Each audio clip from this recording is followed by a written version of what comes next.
What's going on, guys? It's your girl Faye. FayWhat? Dating during a pandemic.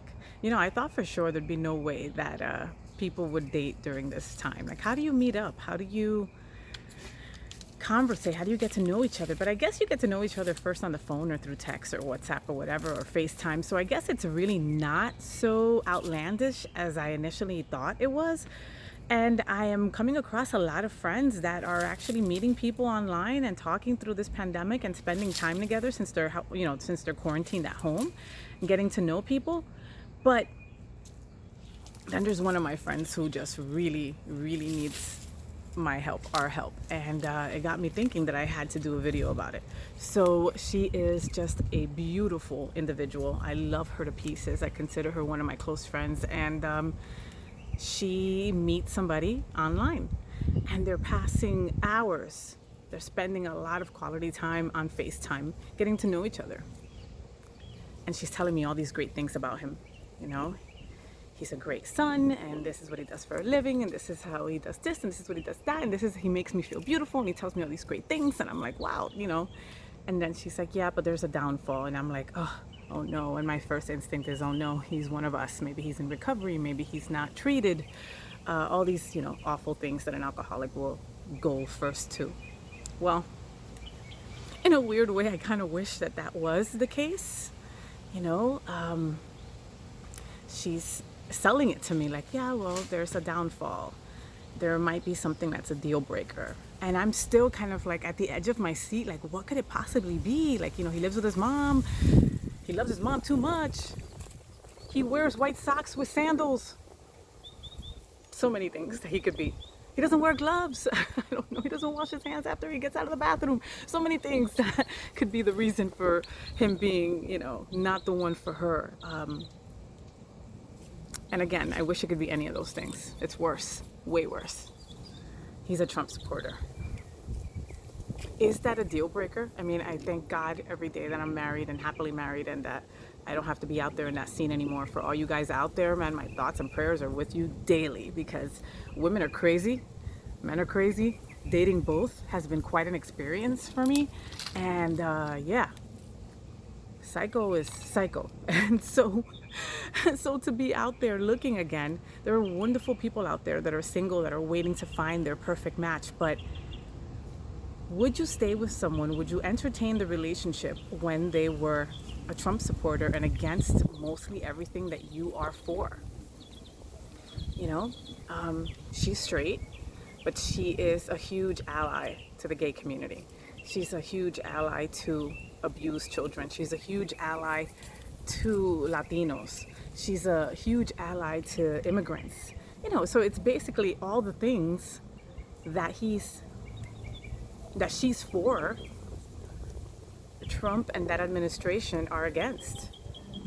For me, I am in constant fear that he will take away my marriage rights. Since I'm married to a woman, and that's a constant fear. He could do that at any time, and it sickens me and saddens me that we go back to the days where a woman or a man is not respected for loving whoever they love. So could you date a Trump supporter? And she said that they initially had decided not to talk about politics, and I said, wow, well, that's that's a good thing to do, but how long could that last?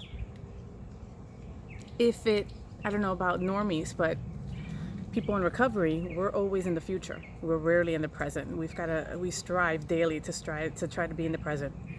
We're either thinking about something we did wrong in the past and how we can fix it, or we're catapulting ourselves to the future or how something can go wrong or anything like that. So it's very difficult for us to be in the present. But so being in this situation and being in this new relationship with someone that you like and is making you feel a certain way and has all the attributes that you've looked for, except for that one teeny tiny, huge, ginormous detail. How long could you go without talking about politics? This is a campaign year. November, it's do or die, people. We all got to get out there and vote. We got to get this guy out. How could she be a conduit to people that maybe don't vote or maybe don't get out there and do their civic justice when she is attached to someone who is pro-Trump? Could she do that? Could she separate the two? You might be able to separate it with friends. I had a whole table of Trump supporters at my wedding a couple of years ago.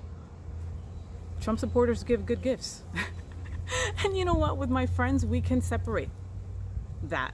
But with my partner, with the person I lay my head to, the person I lay my head down with each evening, could I do that next to a Trump supporter? I don't think I could. I told her, it's funny because at Unity we are an all-inclusive, non-denominational church. The church that I go to, unityondthebay.org, if you want to check it out. Anyway, so it's like we have gays, straight, old, young, all kinds of nationalities, citizens, not citizens. We have everything. We have drag queens. We have everything at Unity. We are an all-inclusive community. Who am I to tell somebody that supports Trump that I don't support them? Does that make me less of a person? Does that make me someone that really truly doesn't live the Unity principles? Or the AA principles for that matter? I'm not sure. Send me an email, leave it in comments, let me know what you think, and I will give you guys an update soon as to how that relationship is going. Because again, at the end of the day, I want my friend to be happy. Could she be happy with a Trump supporter? Would things be completely different come November? It going either way? Would that cause high distress in their environment? I think so. I almost know so. I'll keep you guys informed and let you guys know how it goes, okay? And I love you guys. Take care of each other. We're in this together. Don't forget, kindness is cool. And I'll see you guys on the next video of FayWhat. Maybe by then I'll get my eyebrows and lashes done. How things are going? Probably not. Love you guys.